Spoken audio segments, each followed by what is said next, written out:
الہ الا اللہ لا الہ الا اللہ اللهم أسبغ علينا نعمة ظاهرة وباطنة اللهم اغفر لي ذنبي وسع لي في داري وبارك لي في رزقي اللهم اغفر لنا ذنوبنا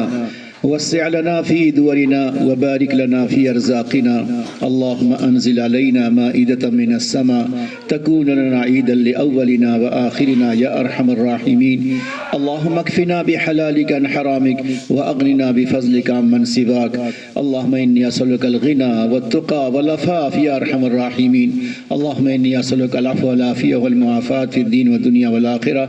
يا أرحم الراحمين ہمارے گناہوں کو معاف فرما اللہ ہمیں اپنی محبت اپنی معرفت عطا فرما اپنا خوف اپنی خشیت عطا فرما اپنا وصل اپنا تعلق عطا فرما اے اللہ ہمارے دلوں میں اپنی یاد عطا فرما اے اللہ ہمیں ذکر کا یاد کی توفیق عطا فرما گھر میں رہتے کام کرتے اے اللہ خدمت کرتے ہوئے بھی زبان کو ذاکر بنا دے دل کو شاکر بنا دے اللہ ہر مصیبت سے نجات عطا فرما اس گھر میں جتنی خواتین جتنے بچے بچیاں ہیں اللہ ان تمام کو اپنی خصوصی رضا عطا فرما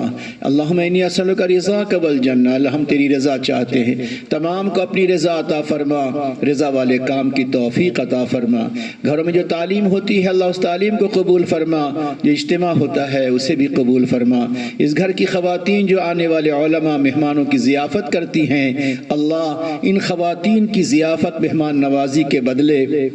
اللہ ان کو بہترین جنت کی ضیافت عطا فرما جنت کا کھانا عطا فرما اللہ جس طرح یہ مہمانوں کو راحت پہنچاتی ہیں اللہ ان کی زندگی کو بھی راحت سے آراستہ فرما راحت عطا فرما سکون عطا فرما گھروں کا سکون عطا فرما گھروں کی زندگی میں محبت الفت عطا فرما کاروبار میں خیر و برکت عطا فرما ہر اولاد کو آنکھوں کی ٹھنڈک بنا دل کا سرور بنا پورے سفر میں اللہ جتنی دعائیں ہوئیں مناسب حال تمام دعاؤں کو قبول فرما اللهم صل على سيدنا محمد وعلى آل سيدنا محمد وبارك وسلم برحمتك يا أرحم الراحمين